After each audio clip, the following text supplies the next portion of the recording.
A kú déédé àsìkò yìí. Kókó inú ìwé ìròyìn la mú wá fún yín láti inú àwọn ìwé ìròyìn ilé wa. Orúkọ tèmi ni Ọmọgbémisọ́lá ọmọ Alọ́gọ̀madẹ̀. Àwọn jàǹdùkú kan tí ẹnikẹ́ni kò tí ì lè sọ bí wọ́n ṣe jẹ́ ti dáná sun ilé ọ̀kan lára ọmọ ẹgbẹ́ ilé ìgbìmọ̀ aṣojú-ṣòfin ìjọba Ihiala, Pascal Agbodike.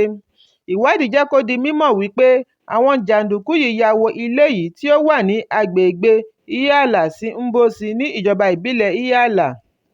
Láàárín aago kan òru ọjọ́ Ìṣẹ́gun, wọ́n sì bẹ̀rẹ̀ sí í yìnbọn ní kòṣẹkòṣẹ kí wọ́n tó dáná sun ọgbà ilé náà.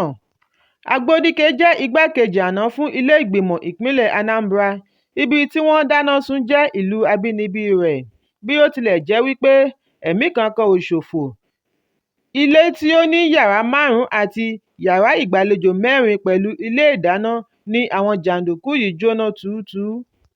Aṣòfin tí ó fìdí ọ̀rọ̀ yìí múlẹ̀ fún àwọn akọ̀ròyìn lónìí ọjọ́ Ìṣẹ́gun sọ wípé orí ẹ̀rọ alágbèéká ni wọ́n ti fún òun ní ìròyìn ìṣẹ̀lẹ̀ yìí. Ó ní òun wà lẹ́nu iṣẹ́ ní ìlú Àbújá nígbà tí wọ́n ṣiṣẹ́ láabi yìí. Ó fi kún un wípé àwọn jàǹdùkú náà sá lọ kí agbófinró tó dé ibẹ̀, ṣùgbọ́n kò sọ bóyá òun fura sí ẹnikẹ́ni. Agbẹnusọ ọlọ́pàá ìpínlẹ̀ Tochukwu Ikenga fìdí ọ̀rọ̀ yìí múlẹ̀. Ó ní àwọn ń ṣọdẹ àwọn jàǹdùkú ọ̀hún ní agbègbè. Ẹ̀kúnrẹ́rẹ́ ìròyìn yìí wà nínú ìwé ìròyìn Punch tó jáde lónìí. Ààrẹ Bọ́lá Tinubu wà nínú ìpàdé pẹ̀lú adarí gbogbogbò fún elétò àjọ olókoòwò lágbàáyé World Trade Organization WTO, akàwé gboyè Ngozi Okonjo-Iweala ní ilé agbára ìlú Àbújá. Okonjo-Iweala ni ó dé sí ilé agbára ní déédéé aago 7:10 ọ̀sán òní pẹ̀lú mínísítà àná fún ìlera lábẹ́ ìṣèjọba Goodluck Jonathan, Dókítà Ali Pate. Okonjo-Iweala jẹ́ mínísítà fún ìṣúná àti adarí ọrọ̀ ajé ní ìgbà náà. Títí di àsìkò ìkóròyìn yìí jọ, ẹnikẹ́ni kò tíì mọ kókó ìpàdé wọn lónìí. Orílẹ̀-èdè Faransé ni Okonjo-Iweala ti pàdé ààrẹ Tinubu kẹ́yìn nígbà tí wọ́n jọ péjú síbi ìpàdé àwọn adarí. Ẹ̀kúnrẹ́rẹ́ ìròyìn yìí wà nínú ìwé ìròyìn Punch tó jáde lónìí. Ààrẹ Tinubu ti sọ wípé ìjọba òun yóò gbégi dí yíyá owó fún níná sí ìlú ní èyí tí ó ń fa àjàgà gbèsè sísan. Ààrẹ sọ eléyìí níbi ìfilọ́lẹ̀ ìgbìmọ̀ lórí òfin àti àtúnṣe owó orí Fiscal Policy and Tax Reforms tí ó wáyé lónìí ọjọ́ Ìṣẹ́gun ní ìlú Àbújá. Tinubu ké sí ìgbìmọ̀ yìí láti ṣe ìgbélárugẹ ọ̀nà tí owó ń bá wọlé àti ìpèsè ààyè fún okòòwò. Ó ní ìjọba àpapọ̀ ń lépa àti ní 18 nínú 100 owó orí láàárín ọdún 3, 18% tax to GDP ratio. Ààrẹ darí ìgbìmọ̀ yìí láti lépa gbèdéke wọn láàárín ọdún kan tí wọ́n pín sí ọ̀nà 3 gbòógì: fiscal governance, tax reforms àti growth facilitation. Ó wá rọ àwọn gbogbo ẹ̀ka òṣìṣẹ́ ìjọba láti fi ọwọ́ sowọ́pọ̀ pẹ̀lú ìgbìmọ̀ yìí kí wọ́n lè ṣe àṣeyọrí. Ẹ̀kúnrẹ́rẹ́ ìròyìn yìí wà nínú ìwé ìròyìn Vanguard tó jáde lónìí.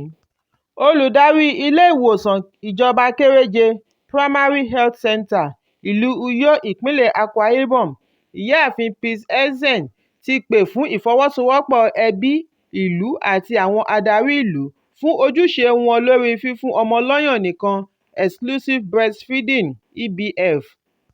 Nínú ọ̀rọ̀ rẹ̀, ó ní pàápàá jùlọ àwọn ọkọ ní ojúṣe nígbà tí obìnrin bá wà nínú oyún kí wọ́n rí i wípé wọ́n ṣètò bí orí ọyàn yóò ṣe yọ omi dáadáa kí ọmọ tó dé ilé ayé.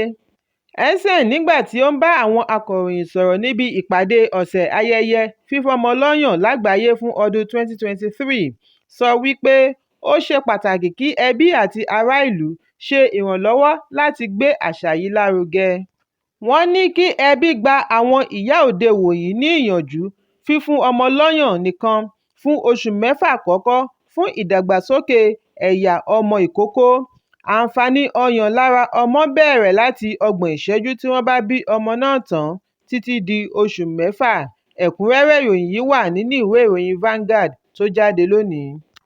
Àwọn ológun Niger kọ etí ikún sí gbogbo ìgbìyànjú ìrìnàjò láti gbogbo ilẹ̀ adúláwọ̀ lórí ṣíṣe ìdápadà òfin lẹ́yìn ìdìtẹ̀gbàjọba tí ó wáyé ní ọjọ́ 26 oṣù keje. Ilé-iṣẹ́ ìròyìn náà jábọ̀ wípé àwọn ológun kọ gbogbo akitiyan láti àgbáríjọ ilẹ̀ Áfíríkà àti orílẹ̀-èdè láti ṣe ìdúnàádúrà lórí tábìlì.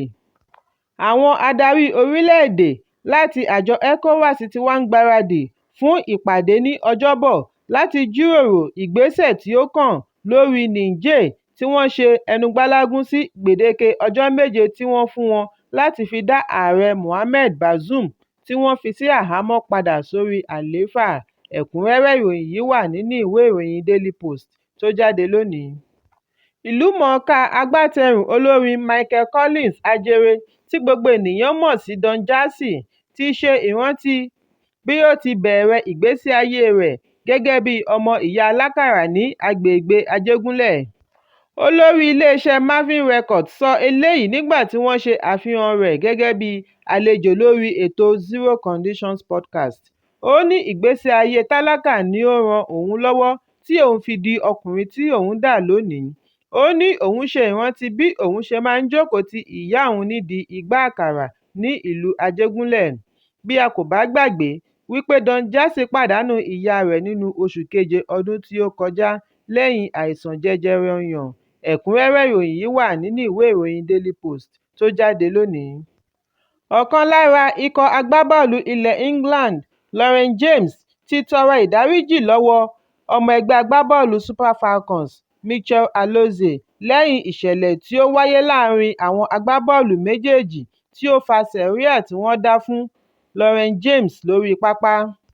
Nínú ìdíje goliwomi láàrin Three Lionesses àti Super Falcons tí ó wáyé ní ọjọ́ Ajé lẹ́yìn tí wọ́n pegedé fún ẹlẹ́ẹ̀kẹrìndínlógún ìfẹsẹ̀wọnsẹ̀ fún 2023 FIFA Women's World Cup ni James ti gba káàdì pupa látàrí wípé ó tẹ Alozie mọ́lẹ̀. Lónìí ni ikọ̀ Chelsea winger tọrọ àforíjì lórí ẹ̀rọ abánidọ́rẹ̀ẹ́ Twitter fún káàdì pupa ọ̀hún tí yóò dènà kíkópa rẹ̀ nínú quarter-final pẹ̀lú ilẹ̀ Colombia. Nínú èsì rẹ̀ padà sí Alozie lórí ẹ̀rọ abánidọ́rẹ̀ẹ́ ni James ti kọ wípé kí ó má bínú, òun ní ìfẹ́ rẹ̀. Ẹ jẹ́ n kà á ní èdè Gẹ̀ẹ́sì. All my love and respect for you. Also for our England fans and my teammates. Playing with you and for you is my greatest honor and I promise to learn from my experience. Ẹ̀kúnrẹ́rẹ́ ìròyìn yìí wà nínú ìwé ìròyìn The Guardian tó jáde lónìí. Kókó inú ìwé ìròyìn tòní kò ní jù báyìí lọ. Ẹ pàdé mi lọ́la fún àkọ́tún ìròyìn.